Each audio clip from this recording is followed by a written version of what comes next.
شیطان کا وسوسہ، پتہ نہیں قبول ہوگی یا نہیں، اتنی دعا تو مانگ چکا ہوں، ابھی تک تو کوئی نتیجہ سامنے نہیں آیا، اور مانگنے کا کیا فائدہ ہوگا؟ کیا واقعی دعا مانگتے ہوئے یہ وسوسہ نہیں آتا سب کو؟ یا یہ مایوسی کی کیفیت نہیں آتی، میری تو نہیں سنی جا سکتی، معلوم نہیں وہ کون خوش قسمت ہے جن کی دعائیں سنی جاتی ہیں، اس لیے چلو کسی اور سے کہہ دیتے ہیں وہ میرے لیے دعا کر دے، اپنے لیے خود کیا کرنا۔ تو شیطان ہمیشہ دعا مانگنے کے عمل میں رخنا ڈالتا ہے، خلل پیدا کرتا ہے، کیونکہ دعا ایک ایسا عمل ہے جو اللہ اور بندے کے درمیان ایک محبت کا تعلق پیدا کرتا ہے، ایک اپنائیت کا تعلق پیدا کرتا ہے، ایک تقرب کا تعلق پیدا کرتا ہے۔ جب انسان اپنے رب سے مانگتا ہے تو اس کا احسان مند ہوتا ہے، اس کے قریب آ جاتا ہے، اور مانگتا انسان کس سے ہے؟ جس پر مان ہوتا ہے، جس پر یہ یقین ہوتا ہے کہ وہ دے گا، جس پر اعتماد ہوتا ہے کہ وہ میرا بہت خیر خواہ ہے، میرا بھلا کرنے والا ہے۔ انسان ہر ایک سے نہیں مانگ سکتا، ہر ایک کے سامنے اپنی ضرورت نہیں رکھ سکتا۔ تو اگر دیکھا جائے تو ایک اللہ کی ذات ایسی ہے کہ جس سے یہ ساری توقعات پوری ہو سکتی، اللہ کے سوا کوئی نہیں کہ جو انسان کے ساتھ ایسا معاملہ کر سکے۔ اس لیے تمہارا رب کہتا ہے کہ مجھ سے مانگو، اس کو پسند ہے بندوں کا مانگنا۔ اچھا، یہ جو دعا ہے اس میں صرف کسی چیز کا براہ راست نام لے کر مانگنا ہی شامل نہیں، یعنی مانگنے کے طریقوں میں صرف ایسا ہی نہیں کہ ہم کہ یا اللہ فلاں چیز مجھ کو دے دے۔ اس کے کئی انداز ہو سکتے ہیں۔ ایک تو یہی براہ راست کسی خاص چیز کا سوال کرنا، یہ بھی بہت اچھا ہے۔ بندوں سے سوال کرنا برا ہے، لیکن اللہ تعالیٰ سے سوال کرنا تو عبادت کا درجہ رکھتا ہے۔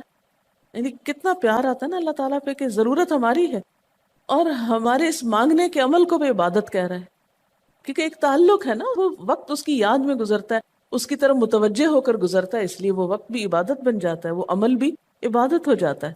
تو ایک تو یہ کہ جیسے ہم سوال کرتے ہیں اللہم انی اسألک کہہ کے دعا مانگتے ہیں، یہ جتنی مسنون دعا میں آپ نے دیکھا ہوگا اسألک برابر سوال کا لفظ ہے۔ لیکن کچھ دعائیں ایسی ہوتی ہیں جس میں سوال نہیں کیا جاتا، صرف اللہ تعالیٰ کی حمد و ثنا کر دی جاتی ہے، جیسے حضرت ایوب علیہ السلام نے کہا تھا انی مسنی الضر وانت ارحم الراحمین۔ یہ بھی دعا کا ایک انداز ہے، مانگا کچھ بھی نہیں، بس اپنی تکلیف کا اظہار کر دیا اور اللہ تعالیٰ کی حمد و ثنا کر دی، مجھے تکلیف پہنچی ہے اور آپ سب سے بڑھ کے رحم فرمانے والے۔ یہ بھی نہیں کہا آپ رحم فرمائیے، کہا آپ تو سب سے بڑھ کے رحیم ہیں اور میری تکلیف آپ جانتے ہیں۔ یہ بھی ایک سٹائل ہے۔ اسی طرح کوئی ذکر کر دینا، مثلا استغفار پڑھنا۔ اب استغفار پڑھنے والے کے لیے کتنی خوشخبریاں ہیں کہ اس کا ہر مسئلہ آسان ہو سکتا ہے اس کی وجہ سے۔ خیر اس میں تو بخشش کی طلب ہوتی ہے، ایک طلب کا انداز ہے، لیکن استغفار جو ہے وہ عام دعا سے ذرا مختلف ہے۔ اسی طرح درود شریف پڑھنا، اس میں اپنے لیے تو آپ کچھ بھی نہیں مانگ رہے ہوتے، نبی صلی اللہ علیہ وسلم کے لیے مانگ رہے ہیں، لیکن وہاں کیا ہو رہا ہے کہ جب آپ ان کے لیے رحمت کی دعا مانگتے ہیں اللہ تعالیٰ آپ پہ 10 رحمتیں فرماتے ہیں۔ یہ بھی ایک مانگنے کا انداز ہے۔ اب درود شریف پڑھنا جو ہے باعث برکت بھی ہے، عبادت بھی ہے، ذکر بھی ہے، اور ایک طرح کی دعا بھی ہے۔ اسی طرح بعض اذکار کے آپ نے کتنے فائدے دیکھیں، صبح شام کی دعاؤں میں آپ دیکھیے، آپ پڑھتے ہیں بسم اللہ الذی لا یضر مع اسمہ شیء فی الارض ولا فی السماء وہو السمیع العلیم۔ یہ صرف ذکر ہے، اس میں آپ مانگ تو کچھ نہیں رہے، لیکن کتنی فضیلت ہے اس کی کہ جو شخص یہ دعا پڑھے گا اس کو کوئی چیز نقصان نہیں دے گی۔ اس میں آپ یہ نہیں کہہ رہے کہ یا اللہ میں تجھ سے سوال کرتا ہوں کہ ہر نقصان دہ چیز کو مجھ سے دور کر دے، نہیں۔ پھر اسی طرح اللہ تعالیٰ کی حمد و ثنا کے جو کلمات ہیں، مثلا لا الہ الا اللہ وحدہ لا شریک لہ لہ الملک ولہ الحمد وہو علی کل شیء قدیر۔ عرفات کی حدیث میں آتا ہے کہ آپ نے فرمایا کہ عرفات میں میری دعا اور مجھ سے پہلے انبیاء کی دعا یہ کلمہ ہے، یہ لا الہ الا اللہ۔ اب اگر دیکھا جائے تو اس سے تو کوئی دعا کی بات نہیں، یہ تو صرف اللہ کا ذکر ہے۔ تو یہ بھی مانگنے کا ایک طریقہ، ہم مانگے کچھ نہیں، بس صرف ذکر کرتے رہیں اس کا بیٹھ کے۔ اسی طرح آپ دیکھتے ہیں کہ طواف کے دوران آپ کیا پڑھتے تھے، سبحان اللہ والحمد للہ ولا الہ الا اللہ واللہ اکبر۔ اب یہ دعا تو نہیں، یہ تو ذکر ہے اللہ کا۔ تو اللہ تعالیٰ کا ذکر کرنا، اس کی کتاب کی تلاوت کرنا، اس کو پڑھنا، علم حاصل کرنا، یہ ایسے اعمال ہیں کہ جن میں مشغول ہو کر انسان کے لیے کائنات کی ہر چیز دعائیں کرنے لگتی، طالب علم کے لیے بہت سی مخلوق دعائیں کرتی. آپ مشغول ہو گئے کسی اور کام میں، خدمت خلق میں یا علم حاصل کرنے میں، اور اللہ تعالیٰ کی مخلوق شروع ہو گئی آپ کے لیے دعائیں کرنا. عرش والے فرشتے آپ کے لیے دعائیں کرنے لگتے ہیں اگر آپ ایمان لا کر اچھے کام شروع کر دیں. تو اللہ سے مانگنے کے مختلف انداز ہیں، ڈائریکٹ مانگنا بھی اور مختلف عبادات کرنا بھی. اسی طرح وَاسْتَعِینُوا بِالصَّبْرِ وَالصَّلَاةِ، مدد مانگو صبر اور نماز سے. ٹھیک ہے، نماز میں انسان بہت سی دعائیں پڑھتا ہے، لیکن اگر مشکل وقت میں انسان صبر کے ساتھ نفل پڑھ کے اللہ تعالیٰ کا ذکر کرے اور اس کو سمجھ نہ بھی آئے کہ کیا دعا مانگو، کیونکہ بعض پریشانیاں ایسی ہوتی ہیں کہ انسان منہ سے کچھ نکال بھی نہیں سکتا، تو یہ نماز بھی کافی ہو جائے گی. وَقَالَ رَبُّكُمُ ادْعُونِي، اور تمہارا رب کہتا ہے مجھے پکارو. اور پکارنے کے کئی انداز ہیں. دل ہی دل میں پکارنا بھی آتا ہے، چپ کے پکارنا بھی آتا ہے، اونچی آواز سے پکارنا بھی آتا ہے، اکیلے پکارنا بھی آتا ہے، سب کے ساتھ مل کے دعا کرنا بھی آتا ہے. کوئی دعا مانگ رہا ہو تو آمین کہنے سے بھی بات بن جاتی. مجھے یاد ہے کہ ایک دفعہ میں عمرے پر گئی اور طواف کے بعد جہاں میں نفل پڑھ رہی تھی، تو نفل کے بعد میں نے سوچا کہ میں اپنی دعا کرتی ہوں. اتنے میں ایک شخص عربی میں کوئی دعا مانگ رہا تھا. اتنی خوبصورت دعا تھی کہ میں نے ایسی دعا کسی سے نہیں کبھی سنی، اور میں نے صرف آمین کہنا شروع کر دیا. میں نے کہا یا اللہ، میری تو نہ زبان میں اتنی بلاغت و فصاحت ہے، نہ مجھے اتنی باتیں آتی ہیں، مجھے تو مانگنا بھی نہیں آتا، تو بس جو کچھ یہ مانگ رہا ہے مجھے بھی یہی دے دے. میں نے صرف آمین آمین آمین کہنا شروع کر دیا. یہ کتنا بڑا اس کا احسان ہے کہ ہم آمین کہہ کے بھی شامل ہو جاتے ہیں دوسروں کی دعاؤں میں. تو اسی لیے دعا کو عبادت کا نچوڑ کہا گیا، کریم، خلاصہ، ساری عبادت کا اوپر کا حصہ. اور ویسے بھی اگر دیکھا جائے تو ہر نماز میں بہت سی دعائیں ہیں. ہر موقع کی اللہ کے رسول صلی اللہ علیہ وسلم نے مختلف طرح کی ہمیں دعائیں سکھائی ہیں. سویرے جو آنکھ کھلتی ہے، سویرے کے اگر آدھی رات کو بھی کھلتی ہے، اس کی بھی دعا ہے. اس وقت سے لے کر کوئی کام ایسا نہیں دین کا یا دنیا کا، اچھا یا برا، جس کے لیے کوئی نہ کوئی دعا نہ موجود ہو. یعنی اتنا خوبصورت عمل ہے دعا مانگنا کہ جس کے لیے کسی خاص چیز کی قید بھی نہیں کہ کہیں بند کے بیٹھو تو ہی مانگو، کہیں پہنچو تو مانگو. نہیں، کہیں بھی مانگو، دن کو مانگو یا رات کو مانگو، کھڑے ہو کے مانگو یا بیٹھ کے مانگو، چلتے پھرتے مانگو یا چپ کے مانگو، منہ سے بولو بھی نہیں اور دل ہی دل میں مانگو تو بھی وہ سن لیتا ہے. کسی بھی طرح مانگ سکتے ہو، کہیں بھی مانگ سکتے، کچھ بھی مانگ سکتے ہو. اس لیے وَقَالَ رَبُّكُمُ ادْعُونِي أَسْتَجِبْ لَكُمْ، تمہارا رب کہتا ہے مجھ سے مانگو، میں تمہاری دعا قبول کروں گا. اور آپ کو پتا ہے کہ ربکم یہ صرف مسلمانوں کا رب نہیں، رب تو ساری مخلوق کا ہے. کافر کا رب بھی وہی ہے، خواہ وہ مانے یا نہ مانے. اس لیے قبولیت دعا کے لیے مسلمان ہونا بھی شرط نہیں. اگر کوئی کافر بھی اللہ کو پکارتا ہے، اپنے رب کو پکارتا ہے، تو وہ اس کی بھی سنتا ہے. اور خصوصاً اگر وہ مظلوم ہو، کسی نے اس پہ ظلم کیا ہو، تو وہ فریاد فوراً اوپر پہنچتی ہے، خواہ وہ مسلمان نہ بھی ہو. اس لیے یہ جو دعائیں ہیں یہ آپ سب کو بتا سکتے ہیں، مسلمز، نان مسلم، سب کو سکھا سکتے ہیں، تاکہ وہ اپنے رب کو پکارے اور رب ان کو ہدایت دے. اور پھر آپ دیکھیں گے کہ دعا کے ذریعے جو اللہ تعالیٰ پر اعتماد بیٹھتا ہے، اور اگر وہ خصوصاً یہ کہ جلدی قبول ہو جائے، تو اس وقت جو ایک خصوصی شکر کی کیفیت آتی ہے. لیکن یہ کہ مایوس نہیں ہونا. بات میں یہ کر رہی تھی کہ اس کے لیے کوئی شرط نہیں کہ کوئی شخص بہت نیک مسلمان ہو یا بہت اچھا مسلمان ہو، وہ تو گناہ گاروں کی بھی سنتا ہے. اس لیے بعض اوقات لوگ جب مایوس ہونے لگتے ہیں نا کہ ہم تو بہت گناہ گار ہیں، ہماری نہیں سنی جائے گی، تو انہیں مایوس نہیں ہونا چاہیے. مایوس ہو کے کہاں جائیں گے سننے؟ کس سے مانگنے جائیں گے؟ ان کو بھی پکارنا چاہیے، خواہ کوئی کیسے بھی گناہ میں ڈوبا ہوا، کیسی بھی حالت میں ہو، اور اس کے لیے بھی مانگنا چاہیے. حتیٰ کہ کافر جب تک زندہ ہے، اس کی صحت کے لیے، اس کی ہدایت کے لیے، اس کی خیرخواہی بھلائی کے لیے بھی آپ خوب دعائیں مانگ سکتے ہیں. آپ صلی اللہ علیہ وسلم ابو جہل کے لیے بھی دعا کرتے تھے، یا حضرت عمر کے لیے کہتے تھے کہ ان دونوں میں سے کسی ایک کو تو ضروری ہدایت دے. تو دعا ہر حال میں فائدہ دیتی ہے. ان مصیبتوں میں بھی فائدہ دیتی ہے جو اتر چکی ہیں، ان میں بھی دیتی ہے جو نہیں اتری. دعا تو ابلیس کی بھی قبول ہوئی تھی. اس نے قیامت تک زندگی کی دعا مانگی تھی، اس کی بھی قبول کر لی گئی. اس نے کہا تھا قال انظرنی الی یوم یبعثون، قیامت تک کے لیے مجھے مہلت دے کہ میں انسانوں کو بھٹکا سکوں. تو اللہ تعالیٰ نے کہا جاؤ، تمہیں مہلت دی گئی. اس لیے یہ خیال تو اپنے دل سے سب نکال دیں کہ ہماری دعا نہیں قبول ہوتی. سب کی ہو سکتی، شرط یہ ہے کہ آپ واقعی دعا مانگ رہے ہوں. ہاں، جو غافل دل سے مانگے اس کی نہیں قبول ہوتی، کیونکہ وہ مانگ نہیں رہا، وہ تو بس صرف ایک فرض پورا کر رہا ہے. وہ بظاہر دیکھنے میں مانگنے کا عمل نظر آ رہا ہے لیکن حقیقت میں مانگ نہیں رہا. تو حدیث میں آتا ہے کہ اللہ تعالیٰ غافل دل کی دعا نہیں قبول کرتا. بس کچھ ادب یہ ضرور سکھائے گئے کہ انسان قطع رحمی کی دعا نہ کرے، گناہ کی دعا نہ کرے، غلط کاموں کی دعا نہ کرے، اور پھر ساتھ یہ کہ دعا کرنے کے بعد مایوس نہ ہو، دعا میں جلد بازی نہ کرے، کیونکہ اللہ تعالیٰ نے قبولیت دعا کا وعدہ کر رکھا ہے. استجب لکم، میں قبول کروں گا تمہاری دعائیں. ہاں، یہ ضرور ہے کہ قبولیت کی شکلیں مختلف ہوتی ہیں.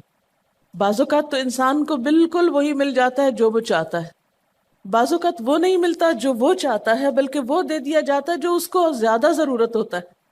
یعنی ہمارا تو علم اتنا محدود ہے نا، ہم ایک چیز مانگ رہے ہوتے ہیں جو ہمارے حق میں کوئی زیادہ اچھی نہیں ہوتی. اللہ تعالیٰ ہمارے لیے ہم سے بڑھ کر مہربان ہے، وہ ہمیں وہ نہیں دیتا بلکہ وہ دیتا ہے جو ہمیں اس سے زیادہ فائدہ دے سکتا ہے. اگر آپ اپنی گزشتہ زندگی کی دعاؤں پہ ایک نظر ڈالیں تو ہم کتنی چھوٹی چھوٹی چیزیں مانگتے رہے ہیں اور اللہ تعالیٰ نے ہمیں اس سے بڑھ کر عطا کیا ہے. ہم سب کو جو اللہ تعالیٰ نے دین کی سمجھ دی یا دین کو سیکھنے کا شوق دیا، ضروری نہیں کہ ہم سب نے یہ مانگا ہی ہو کہ اللہ تو ہمیں موقع دینا اپنے دین کو سیکھنے کے لیے، سکھانے کے لیے. لیکن یہ ضرور ہو سکتا ہے کہ ہم زندگی میں کچھ اور مانگتے رہے اور ہمیں وہ نہیں ملا، یہ نعمت مل گئی اور وہ ہمارے حق میں زیادہ بہتر ہو گئی. اور یہ ہو سکتا تھا کہ ہمیں وہ چیز مل جاتی اور آج ہم اس چھوٹی سی چیز کو لے کر اس کا شوق بھی پورا کر چکے ہوتے، اس کی ساری اٹریکشن ختم ہو چکی تھی. کیونکہ دنیا کی کوئی چیز ایسی نہیں جس کی اٹریکشن ختم نہ ہو جائے یا جس کی ویلیو گھٹ نہ جائے، جو پرانی نہ ہو جائے. لیکن قرآن کا علم ایک ایسا علم ہے جو ہر دم نیا لگتا ہے، ہر دم زندگی دیتا ہے، خوشی دیتا ہے، سکون دیتا ہے، ایک راحت ملتی ہے. یہ پرانا نہیں ہوتا. پھر اسی طرح یہ بھی ہوتا ہے کہ بعض اوقات انسان کی کوئی آفت ٹال دی جاتی. آپ مانگ رہے ہیں رزق، تو وہ رزق میں برکت تو نہیں ہوتی مثلا، لیکن کوئی بیماری آپ سے ٹال دی جاتی کہ خدا نہ خواستہ آپ کو اگر مال مل بھی جائے اور ایسی بیماری لگ جائے کہ سارا مال اس میں ڈوب جائے تو مال بھی گیا اور تکلیف الگ. تو اللہ تعالیٰ اپنی رحمت سے آپ کو زیادہ مال تو نہیں دیتے مگر وہ بہت بڑی بلا سے محفوظ رکھتے ہیں، کسی حادثے سے بچا لیتے ہیں، کسی ایسی پریشانی سے بچا لیتے ہیں کہ جس میں آپ کا سب کچھ ہی کھپ جاتا.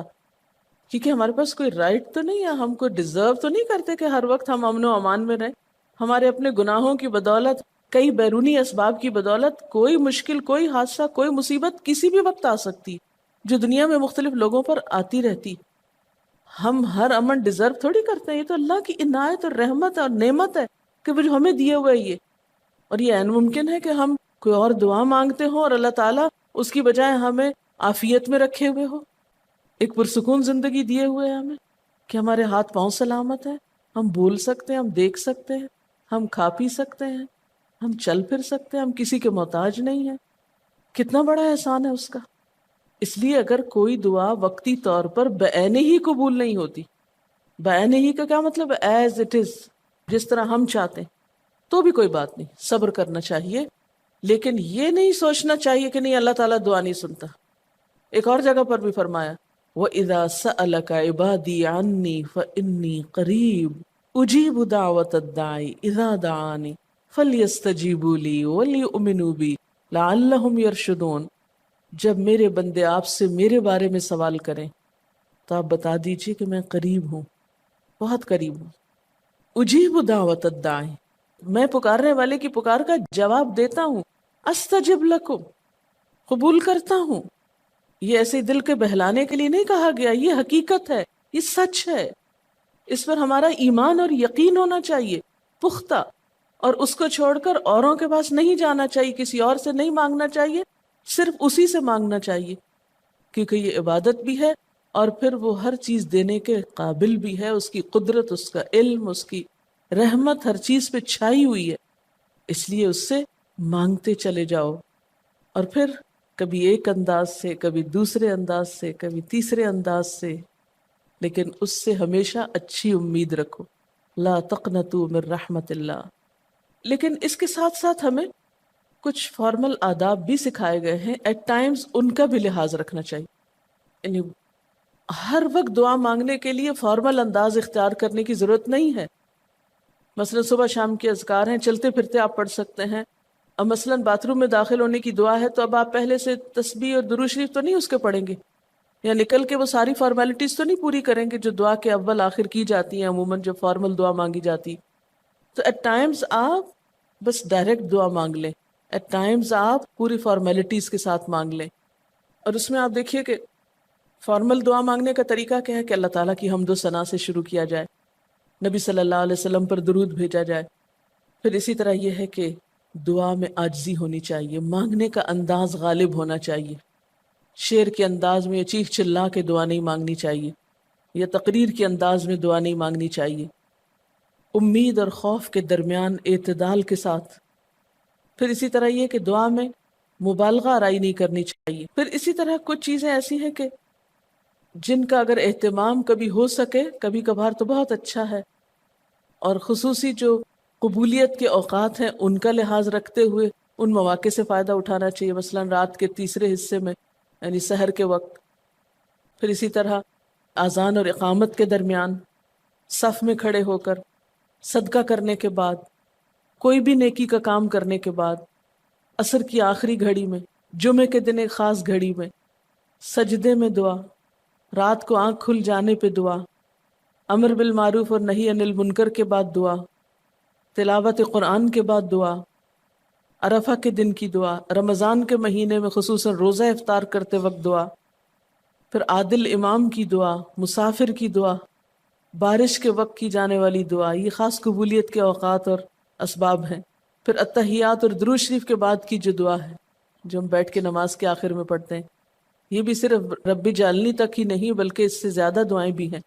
پھر اسی طرح جب اللہ تعالیٰ پر بہت پیار آ رہا ہو، بہت دل اس کی طرف متوجہ ہو، کیونکہ اللہ تعالیٰ غافل دل کی دعا نہیں سنتے، تو جب دل بہت متوجہ ہو تو فوراً دعا کے بھی فائدہ اٹھا لیں۔